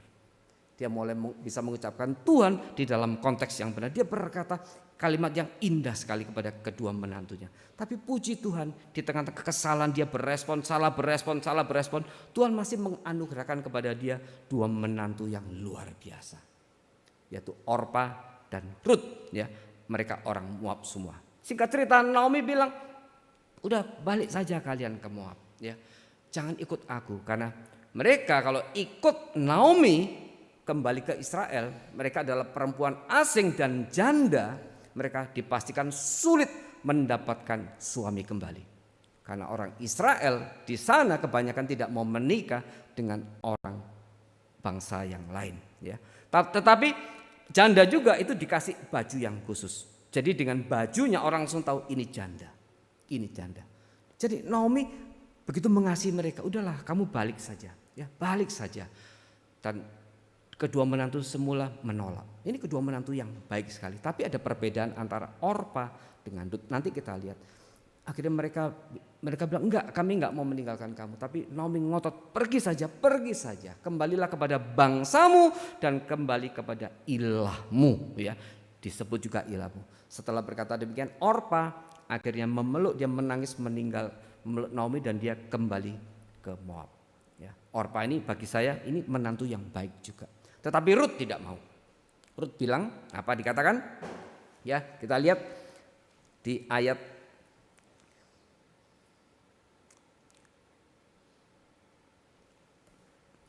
ayat 14 ya. Ayat 15 ya. Naomi berkata, lihat iparmu sudah pulang ya. Setelah Orpa pulang, Naomi berkata kepada Rut. Naomi berkata, lihat iparmu sudah pulang kepada bangsanya dan ilahnya, pulanglah mengikuti iparmu. Tetapi Rut berkata, jangan desak aku meninggalkan engkau untuk pulang dan tidak mengikutimu. Kemanapun engkau pergi, ke situ aku pergi. Dimanapun engkau bermalam, di situ aku bermalam. Nah, perhatikan kalimat berikutnya, bangsamulah bangsaku dan Allahmulah Allahku. Ya, ini Rut dan Naomi. Naomi selalu berkata salah tentang Tuhan, tetapi Rut bangsa Moab ini bisa berkata luar biasa, Allahmu adalah Allahku. Nah, di sini saudara kita lihat memang keluarga ini imannya sudah merosot luar biasa, Elimelek ini, tetapi tidak betul-betul sampai hilang. Kenapa? Karena tadi kita lihat bahwa akhirnya Naomi setelah bertobat mulai bisa menyebutkan nama Tuhan dengan benar. Dan kita lihat Rut berkata, Allahmulah Allahku. Pertanyaannya, dari mana Rut bisa mengucapkan kalimat ini? Nah, ini pasti pengaruh setelah 10 tahun lebih dia hidup di tengah-tengah keluarga Naomi. Jadi sangat mungkin keluarga ini masih memelihara melakukan beberapa tradisi orang Israel di dalam keluarga ini. Sehingga Rut akhirnya juga tertransformasi. Dia berubah. Nah, di sini kita lihat ini perbedaan Orpa dengan Rut. Orpa mungkin tertransformasi tetapi secara horizontal. Dia menjadi perempuan, jadi menantu yang begitu mengasihi mertuanya. Ya, sampai disuruh pergi pun Orpa tidak mau. Dia masih ingin bersama-sama dengan Naomi. Tetapi transformasi perubahan yang terjadi pada Rut lebih luas lagi daripada yang dialami oleh Orpa. Yaitu apa? Sampai pada konsep pemahaman tentang Tuhan yang berubah. Sehingga Rut bisa berkata, Allahmulah juga Allahku, bangsamu bangsaku. Dan kalimat yang luar biasa kemudian dikatakan oleh Rut adalah di ayat 17, dimanapun engkau mati, di situ aku mati dan dikuburkan. Kiranya, kalimat berikutnya luar biasa, Tuhan menghukum aku dengan berat, bahkan lebih lagi jikalau ada yang memisahkan aku dari engkau kecuali maut. Nah, disinilah kitab Rut ini pada poin pentingnya adalah hendak membandingkan dua tokoh sesuai dengan judulnya, yaitu Rut dan Naomi. Naomi yang adalah orang Israel, orang Yahudi, tetapi tidak taat, tidak setia kepada Tuhan. Tetapi Rut yang perempuan Moab, dia akhirnya begitu setia dan begitu taat kepada Tuhan. Sampai dia berkata, hanya maut yang memisahkan engkau dan aku. Allahmu adalah Allahku. Dan berkatakan, kiranya Tuhan menghukum aku, ya, jika aku tidak setia, jika aku tidak taat, kiranya Tuhan menghukum aku. Ini kontras sekali. Samuel hendak menampilkan kepada kita kontras daripada dua tokoh wanita ini, yaitu Naomi dan Rut. Naomi yang adalah orang Israel yang harusnya menjadi garam dan terang untuk bangsa asing, justru sebaliknya. Dia tidak taat, tidak setia kepada Tuhan. Karena apa? Nanti kita lihat apa akar permasalahan ketidaksetiaan dan ketidaktaatan daripada Naomi. Sebaliknya Rut yang bangsa Moab, bangsa penyembah berhala, dia akhirnya setelah mengenal Tuhan, dia begitu setia, begitu taat sama Tuhan. Bahkan dia berkata, kiranya Tuhan menghukum aku jikalau apa? Jikalau aku meninggalkan engkau.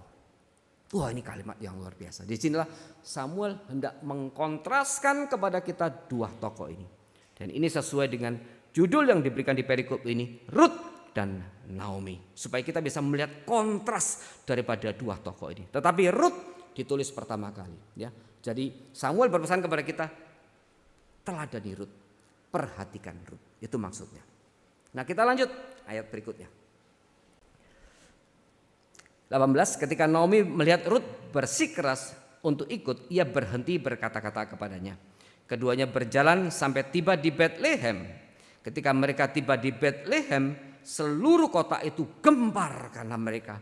Perempuan-perempuan berkata, Naomikah ini? Naomikah. Nah, saudara, di bagian ini sekarang kita melihat sebenarnya memang kelaparan yang terjadi di Betlehem itu luar biasa hebat.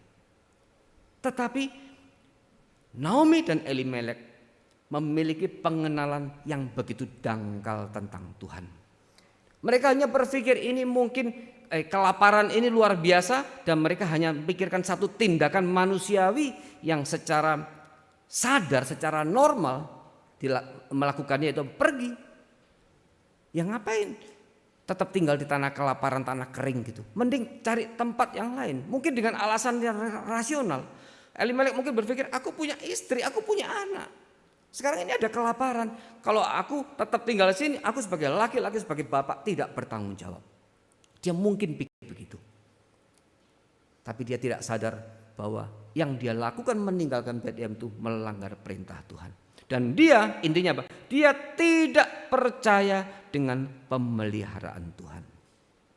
Harusnya Elimelek ingat janji Tuhan yang sudah diberikan kepada Abraham. Aku akan membawa keturunan keempat kembali ke tanah Kanaan, tanah yang berlimpah-limpah susu dan madunya.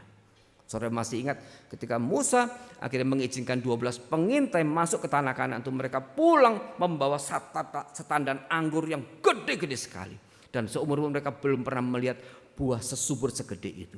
Itu tanah yang dijanjikan oleh Tuhan, di mana Tuhan akan menyertai memelihara mereka. Penghukuman memang diberikan, tetapi penghukuman itu diberikan supaya mereka bertobat, dan penghukuman itu diberikan bukan untuk menghancurkan seluruhnya Israel. Buktinya apa? Waktu Naomi pulang, ya, teman-temannya masih bilang, loh, Naomikah ini, Naomikah ini. Artinya apa? Artinya teman-teman Naomi masih hidup. Masih hidup. Berarti apa? Tuhan pelihara Betlehem itu. Meskipun kelaparan, iya. Tuhan hukum, iya. Tapi Tuhan tetap pelihara. Buktinya apa? Waktu Naomi pulang, teman-temannya masih hidup. Dan mereka bilang, loh, Naomikah ini, Naomikah ini. Ya. Di sini kita lihat Naomi dan Elimelek sebenarnya punya problem utama, yaitu apa? Mereka tidak memiliki pengenalan kepada Tuhan yang benar. Pengenalan mereka terhadap Tuhan begitu dangkal. Pengenalan kepada Tuhan hanya melulu urusan perut. Nah, ini perhatikan, saudara. Kalau kita mendasarkan pengenalan kita kepada Tuhan hanya melulu mengacu pada berkat, celaka kita. Ini yang terjadi pada Naomi. Hari itu berkat makanan seakan sudah tidak ada, dan mereka kemudian meninggalkan pemberi berkat dengan mereka meninggalkan ke tanah Moab itu. Ya. Teman-teman Naomi masih hidup. Kelaparan terjadi hebat. Begitu hebat sampai Betlehem yang gudang gandum pun terjadi kelaparan. Tapi Tuhan tetap pelihara. Kenapa? Tuhan sudah janji. Bahkan ratusan tahun yang lalu kepada Abraham Tuhan sudah janji. Tanah ini tanah yang penuh berlimpah susu dan madunya. Dan tanah Kanaan itu, saudara, itu adalah satu daerah yang digambarkan seperti surga. Ada dua bagian yang digambarkan seperti surga. Pertama Taman Firdaus, Taman Eden itu. Yang kedua tanah Kanaan. Ini gambaran tentang surga. Bagaimana mereka berelasi dengan Tuhan, begitu berkat Tuhan begitu melimpah kepada mereka. Tapi Elimelek dan Naomi melupakan janji Tuhan itu. Karena mereka tidak percaya kepada Tuhan. Karena mereka memiliki pengenalan yang begitu dangkal kepada Tuhan. Urusan kepada Tuhan relasi hanya dikaitkan dengan berkat. Dan konsep mereka, Naomi juga berkata. Naomi berkata tadi di ayat 6. Naomi sudah mendengar bahwa Tuhan sudah memelihara Betlehem, memberi makanan. Jadi konsep Naomi ya adalah kalau daerah itu sudah nggak kelaparan, berarti Tuhan pelihara. Kalau ada berkat, berarti Tuhan pelihara. Kalau nggak ada berkat, berarti Tuhan nggak pelihara. Itu konsep Naomi. Jadi waktu kelaparan dia pikir ini gak ada berkat, dia tinggalkan. Dan dia mencari berkat di tempat yang lain, di mana tempat itu sebenarnya Tuhan tidak kehendaki. Ya, banyak orang Kristen juga melakukan ini. Kalau ada tidak jarang kita mendengar orang usaha punya sehu ini nanti buka toko, pilih hari, pilih ini, mencari berkat kepada ilah yang lain. Itu yang dilakukan oleh Naomi. Tapi konsep pengenalan dia tentang Tuhan hanya melulu tentang berkat. Dan kehadiran berkat itu di dalam konsep Naomi itu menyatakan kehadiran Tuhan. Kalau nggak ada berkat berarti Tuhan nggak hadir. Ya. Lanjut, kita lihat di ayat berikutnya 20. Namun ia, yaitu Naomi, berkata kepada mereka, jangan panggil aku Naomi, manis. Ya, panggil aku Mara, pahit. Ya, Naomi berarti manis, Mara berarti pahit. Sebab panggil aku Mara, sebab Yang Maha Kuasa telah membuat hidupku pahit sekali. Nah, dia menuduh Tuhan, menyalahkan Tuhan. Padahal dia yang salah. Dia melanggar firman Tuhan, dia melakukan kesalahan-kesalahan dalam hidupnya. Tapi setelah akhirnya hukuman itu datang, dia menyalahkan Tuhan. Saudara, banyak orang Kristen juga seperti ini. Hidup tidak taat. Waktu terjadi sesuatu, Tuhan disalahkan. Ya, ini ciri khas manusia berdosa. Lebih gampang menyalahkan orang lain, pihak lain daripada menyalahkan diri sendiri. 21. Dengan tangan penuh aku pergi, tetapi Tuhan memulangkan aku dengan tangan kosong. Ya, dia tuduh Tuhan sekali lagi. Mengapa kamu memanggil aku Naomi, sedangkan Tuhan telah bersaksi melawan aku. Yang Maha Kuasa telah mendatangkan malapetaka kepadaku. Dia tuduh Tuhan berkali-kali. Di dalam terjemahan yang lama dikatakan tangan Tuhan teracung kepadaku. Dia tidak menyadari dosa dan kesalahan dia. Saudara, bayangkan ya, ini memang di dalam proses Naomi bertobat. Pertobatannya belum penuh. Dan di dalam masa pertobatan penuh itu dia terus masih menyalahkan Tuhan, masih menyalahkan Tuhan. Ini sering terjadi dalam kehidupan kita. Waktu akhirnya berbagai hal yang penderitaan, kesulitan terjadi dalam hidup kita, kita langsung menyalahkan Tuhan. Dan kita tidak koreksi diri, tidak tekuk lutut di hadapan Tuhan untuk mengkoreksi kehidupan kita di hadapan Tuhan. Tapi kita langsung menyalahkan Tuhan. Tuhan tidak mengasihi aku. Tuhan mengambil anak-anakku, Tuhan mengambil suamiku dan sebagainya. Ya. Dan kemudian ayat 22, demikianlah Naomi pulang bersama Rut perempuan Moab itu, menantunya yang turut kembali dari daerah Moab. Mereka tiba di Bethlehem pada permulaan panen jelai. Nah, saudara, kitab ini dimulai dengan apa? Penderitaan dan kematian. Ya, ada hati yang hancur dan ada kematian. Kematian Elimelek, kematian Mahlon, kematian Kilion. Dan ada hati yang begitu hancur dan begitu pahit. Tapi kitab ini ditutup dengan apa? Akhirnya Rut menikah dengan Boas dan akhirnya melahirkan Obed. Obed adalah kakek daripada Daud. Dan dikisahkan di ayat terakhir Naomi menggendong Obed itu.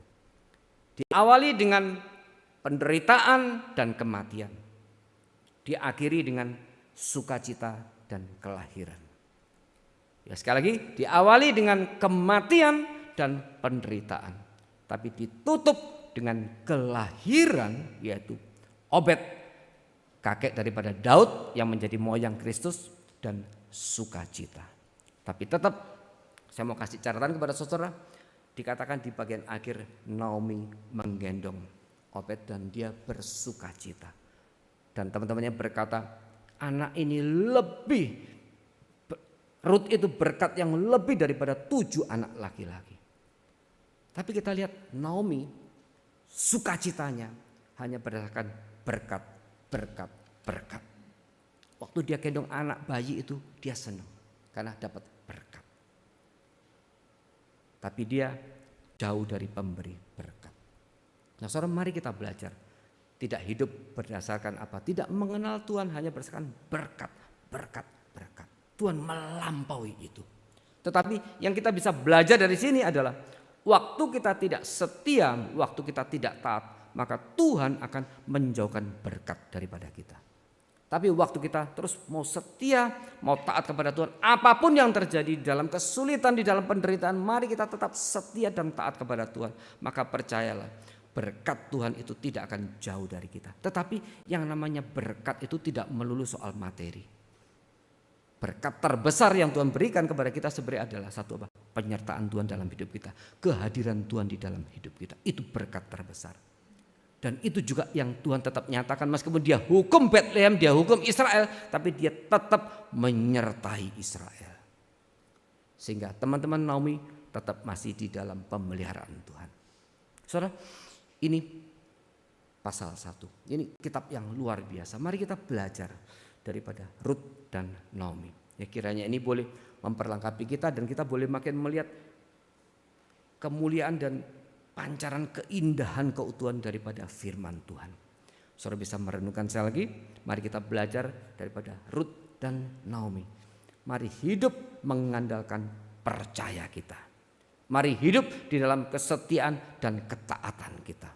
Dan percayalah, waktu kita tetap terus percaya kepada Tuhan, kita terus setia dan taat kepada Tuhan, berkat Tuhan bagi saya mau pakai istilah yang lain, penyertaan Tuhan, kehadiran Tuhan dalam hidup kita akan terus dinyatakan kepada kita. Bahkan waktu kesulitan datang, waktu penderitaan datang, tapi penyertaan Tuhan itu akan selalu tetap bagi kita. Syaratnya satu, kita harus setia dan taat kepada Tuhan. Kiranya Tuhan memberkati kita semua. Mari kita berdoa. Tuhan, terima kasih Bapak untuk bagian firman yang boleh kami renungkan, bagian firman yang begitu indah. Kami boleh belajar daripada kisah hidup daripada Rut dan Naomi. Kiranya ini boleh menjadi dorongan yang lebih besar lagi bagi kami semua untuk hidup lebih setia dan lebih taat kepada Tuhan. Hidup mengandalkan percaya. Sebagaimana Tuhan sudah katakan kepada kami bahwa orang benar hidup karena percayanya. Tuhan memberkati jemaat di tempat ini dan kiranya kami semua boleh menikmati setiap hari kehidupan kami hidup bersama dengan Tuhan. Dan Roh Kudus terus membentuk kesetiaan dan ketaatan kami yang boleh semakin bertumbuh, semakin bertumbuh. Sehingga kami boleh menjadi orang-orang yang akan terus dipakai lebih besar lagi bagi kemuliaan nama Tuhan. Terima kasih Bapa. Di dalam nama Tuhan Yesus Kristus kami sudah mengucap syukur dan berdoa. Amin.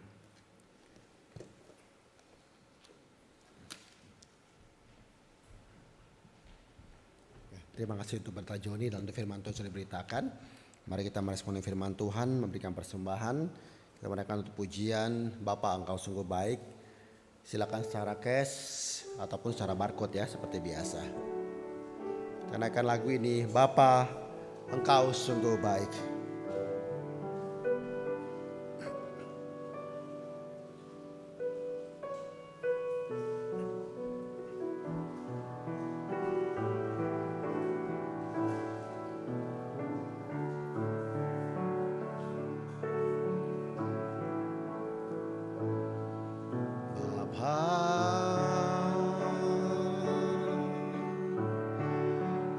Engkau sungguh baik, kasih-Mu melimpah di hidupku. Mari kita berterima kasih. Bapa, ku berterima berkat-Mu hari ini yang Kau sediakan bagiku. Mari kita naikkan syukur, semua berdiri bersama-sama. Naikkan syukurku buat hari yang Kau beri. Tak habis-habisnya kasih dan rahmat-Mu. Amin. Selalu baru dan tak pernah terlambat pertolongan-Mu. Besar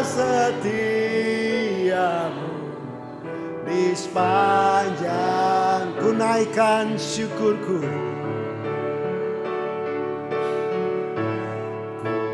Naikkan syukurku buat hari yang kau beri, buat hari yang kau. Terima kasih Tuhan.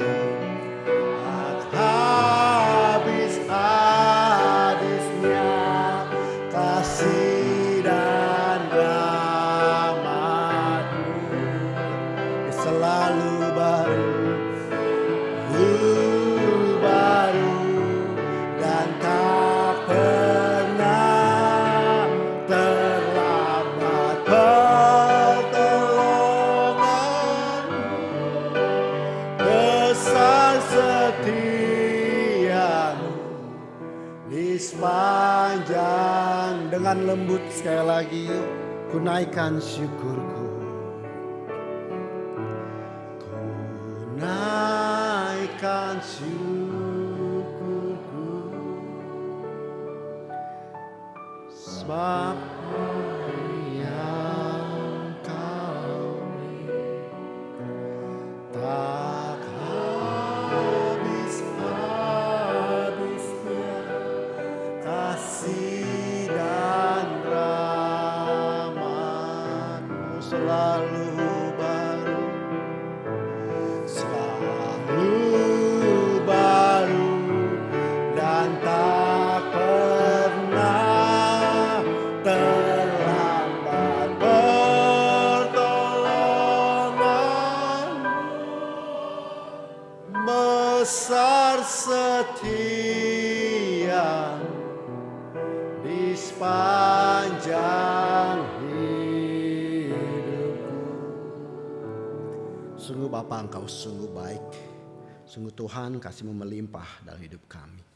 Kami berterima kasih Tuhan untuk berkat-Mu yang sudah Engkau beri bagi dalam hidup kami. Dan terima kasih untuk firman Tuhan yang untuk mengingatkan kami. Bukan hanya untuk berkat-Mu Tuhan. Kami untuk mengingat kepada pemberi berkat, pada sumber berkat yang hanya Engkau saja Tuhan. Tuhan, ajar kami untuk memberikan hidup kami kepadanya, kepada Tuhan saja. Engkau berikan hati yang takut kepada Tuhan, hikmat bijaksana bagi para pengurus untuk mengolah uang persembahan ini bagi pekerjaan Tuhan. Dalam nama Tuhan Yesus kami berdoa dan berterima kasih. Amin. Silakan duduk. Mari masuk dalam warta gereja gitu ya, persekutuan doa. Mari kita berdoa terus gitu ya. Tidak untuk diri sendiri tapi untuk orang lain dalam doa syafaat. Hari Rabu jam 7 dan PA. Ya tadi menarik ya, bahas Rut 1. Beberapa minggu lalu oleh Ronald Oro, Rut 1 juga, 22 ayat juga. Tapi dengan angle, dengan topik konten yang berbeda-beda. Firman Tuhan begitu melimpah gitu ya. Mari kita belajar. Ini pemahaman Alkitab oleh Ibu Enawati tadi hari Kamis jam 8. Kemudian minggu depan jangan lupa ada satu kebaktian yang sangat penting, sangat baik. Dan kita siapkan hati. Jadi gak cuma hadir badan ya, siapkan hati kita. Ibadah yang sangat baik, ibadah yang sangat penting. Kenaikan kemuliaan Trinitas dan misi gereja gitu ya. Ibadah Pentakosta oleh Bapak Pendeta Hans Wisang minggu depan. Ya hari Rabu jam 5 masih ada pingpong ya bersama. Kemudian dan hari Sabtu juga ada ya exercise bersama-sama. Ya persembahan kasih silakan hubungi saudari Acu. Kemudian layani terus pelayanan gereja melalui doa dan dana di operasional gereja di 62, misi di 22. Dan terkasih menutup ibadah kita pada hari ini, mari kita ingat firman Tuhan diambil tadi dari Rut 1 gitu ya. Supaya kita ingat benar-benar kita harus peka terhadap Tuhan, mengenal Tuhan dengan benar gitu ya. Jangan cuman benar-benar perasaan atau perut gitu ya. Benar-benar kita lihat, mari kita belajar. Tuhan pelihara kita. Kita serahkan hidup kita kepada Tuhan. Lagu yang sangat indah. Kita punya tangan, kita punya kaki, kita punya mata, kita punya talenta, kita punya waktu, kita punya segala sesuatu yang Tuhan berikan. Kita beri untuk apa? Mari kita beri buat Tuhan. Serahkan yang terbaik pada Tuhan. Serahkan tenaga muda kita. Serahkan tubuh, jiwa, roh kita. Berperang untuk kebenaran. Karena Yesus teladan yang terindah, Dia Allah turun ke bumi mengerjakan pekerjaannya, berani teguh tak gentar, pada Tuhan mengabdilah, serahkan yang baik padanya. Sekali lagi yuk mari kita berdiri bersama-sama mengakhiri ibadah ini dengan pujian serahkan yang terbaik pada ketiga baitnya. kiranya Tuhan boleh menguatkan kita, Roh Kudus menolong kita, memberi hidup kita waktu demi waktu bagi Tuhan.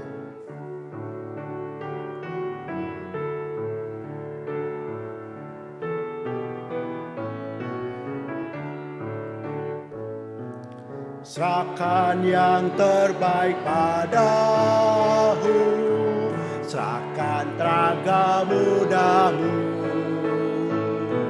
serahkan tubuh jiwa rohmu, berperang untuk kebenaran.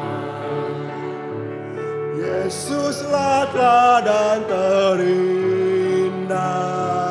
berani teguh tak tentang. Pada Tuhan mengabdilah, serahkan yang baik padanya, serahkan yang terbaik padamu, serahkan tenaga mudamu,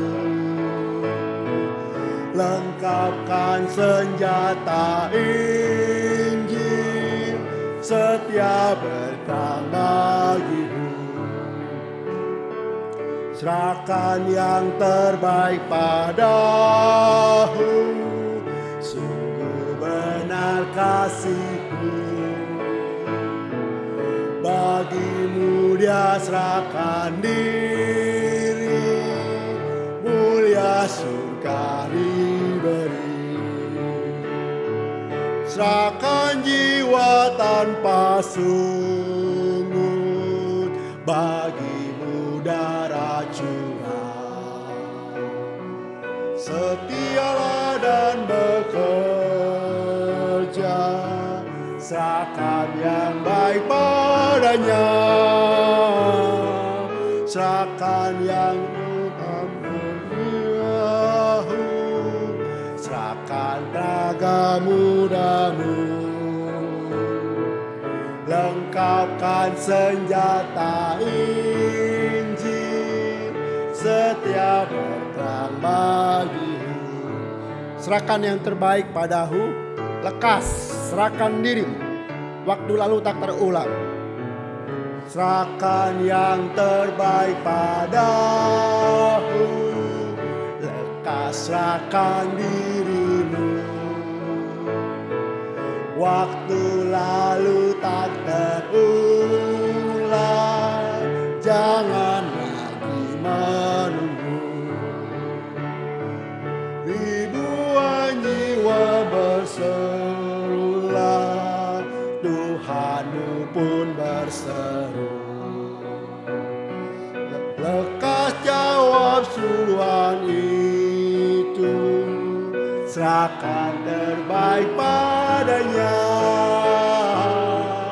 serahkan yang terbaik padamu, serahkan tenaga mudamu,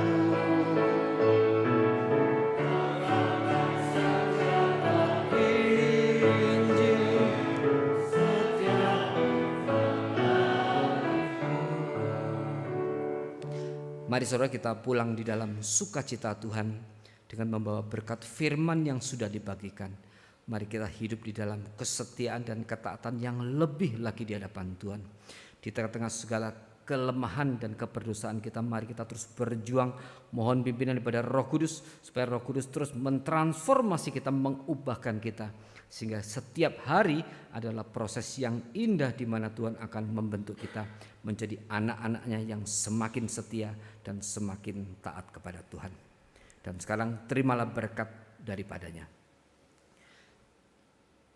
Kiranya anugerah, damai sejahtera dan kasih karunia yang dari Allah Bapa, cinta kasih dan kuasa keselamatan yang sudah diberikan oleh Allah Anak, yaitu Yesus Kristus yang sudah mati dan bangkit bagi kita, penyertaan, penghiburan, teguran dan pimpinan dari Allah Roh Kudus hari ini, berkat dari Allah Tritunggal turun dan tercurah atas kita semua, menyertai kita, memimpin kita, menguatkan kita setiap hari, setiap langkah, sampai kita bertemu dengan Tuhan muka dengan muka.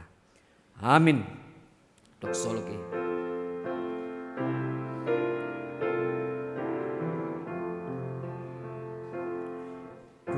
Puji Allah Bapa Putra, puji Allah Roh Kudus, ketiganya Yang Esa. Pohon selamat sumber berkat.